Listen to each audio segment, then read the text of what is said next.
Halo, assalamualaikum anak-anak. Selamat malam soleh-solehannya Umi. Sudah siap melanjutkan judul ketiga? Simak baik-baik ya nak. Harta Korun. Sesungguhnya Korun termasuk kaum Musa, tetapi dia berlaku zolim terhadap mereka. Dan kami telah menganugerahkan kepadanya perbendaharaan harta yang kunci-kuncinya sungguh berat dipikul oleh sejumlah orang yang kuat. Ingatlah ketika kaumnya berkata kepadanya, "Janganlah engkau terlalu bangga. Sungguh, Allah tidak menyukai orang yang membanggakan diri." Quran Surat Al-Qasas surat ke-28 ayat 76. Pada zaman Nabi Musa alaihi salam, hiduplah seorang yang amat kaya raya bernama Korun. Dia masih sepupu Nabi Musa. Dia merupakan anak dari Yasar, adik kandung Imron, ayahnya Musa. Sebelum menjadi kaya raya, kehidupan Korun sangat miskin. Dia memiliki banyak anak. Pada suatu kesempatan, dia meminta Nabi Musa untuk mendoakannya kepada Allah agar diberi harta yang banyak, dan permintaannya dikabulkan oleh Allah. Kekayaan Korun berlimpah. Dia menyimpan harta kekayaannya di gudang-gudang besar yang dikunci. Kalau kunci-kunci gudangnya disatukan, tak ada seorang pun yang kuat memikulnya, walaupun yang memikulnya orang-orang yang kuat. Dengan kekayaannya itu, Korun bisa berhubungan dekat dengan Fir'aun, penguasa Mesir yang membenci Bani Israel. Karena merasa memiliki kedekatan dengan penguasa Mesir, Korun bersikap sombong kepada kaumnya sendiri. Dia tidak suka menolong kaumnya yang hidup dalam kesulitan. Untuk memperkaya dirinya, Korun malah menindas mereka. Dia menyuruh orang-orang miskin bekerja padanya dengan upah yang sangat kecil. Orang-orang miskin menerima tawaran Korun dengan terpaksa karena sangat membutuhkan upah demi menyambung hidupnya. Pelayan-pelayan Korun semakin banyak dan kekayaannya semakin melimpah. Korun sering memamerkan kekayaannya kepada masyarakat. Dia sengaja keluar rumah dengan mengenakan pakaian yang mewah dan berbagai perhiasan mahal. Kainnya yang halus dan penuh warna, serta perhiasan yang berkilauan tertimpa cahaya matahari, membuat setiap orang yang dilewati melihat padanya dengan pandangan yang takjub. Hingga banyaklah dari orang-orang yang ingin memiliki kekayaan seperti Korun. "Aku ingin seperti Korun, dia telah menjadi orang yang sukses." Ada beberapa orang soleh yang mengingatkan mereka. "Buat apa menjadi kaya seperti Korun jika tidak beribadah kepada Allah? Kekayaan itu kan tidak kekal. Kami lebih memilih mendapat pahala dari Allah. Allah akan memberi pahala kepada orang-orang yang beramal soleh dengan balasan akhirat yang lebih baik daripada yang dimiliki Korun. Di sana ada surga yang kemewahannya melebihi kekayaan Korun. Sesungguhnya pahala itu hanya untuk orang-orang yang sabar, orang-orang yang menahan diri dari mencari kekayaan dengan menghalalkan segala cara." Karena Korun telah bersikap keterlaluan, Nabi Musa mendatangi Korun. "Hai Korun, aku mengingatkanmu bukan karena aku iri pada kekayaanmu.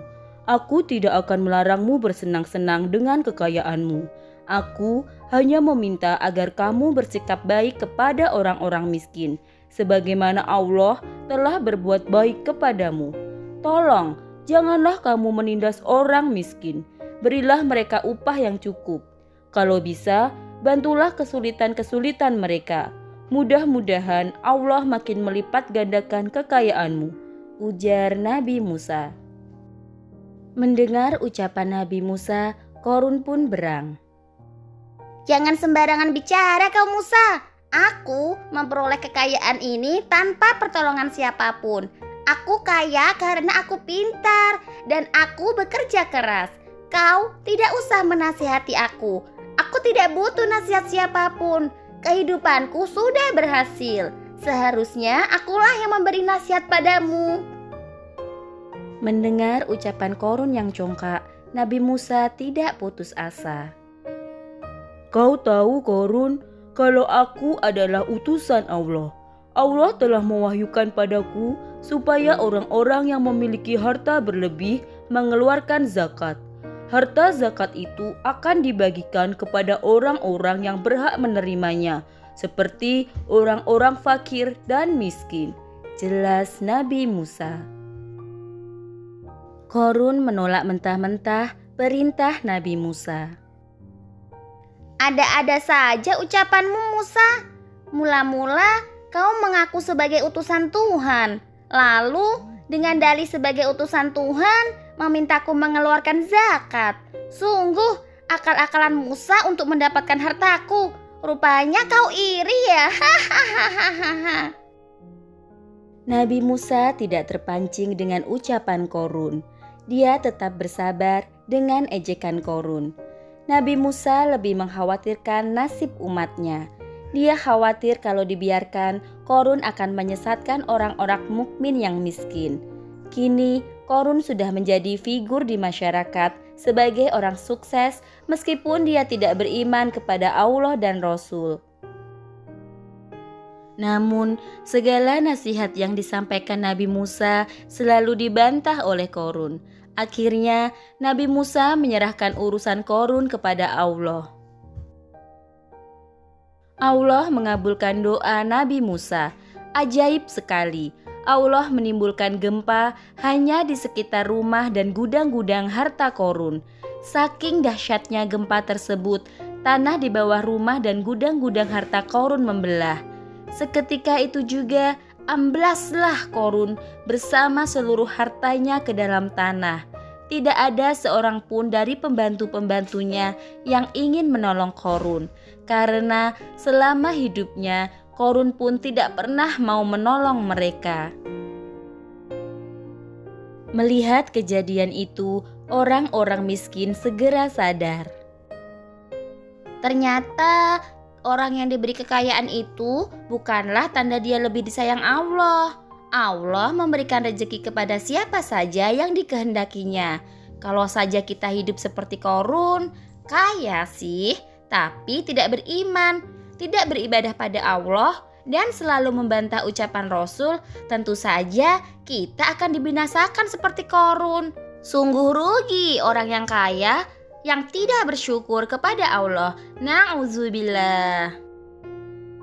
Kini, tempat Korun ditenggelamkan bersama hartanya telah menjadi danau yang dikenal dengan nama Danau Korun.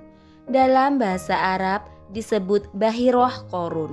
Yang tersisa hanya puing-puing istana Korun yang terletak di daerah Al-Fayum, Mesir. Dengan demikian, cerita malam ini selesai. Selamat tidur soleh-solehannya Umi.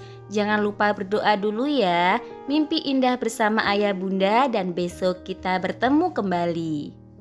Jangan lupa subscribe, komen, dan share ya teman-teman. Dadah teman-teman.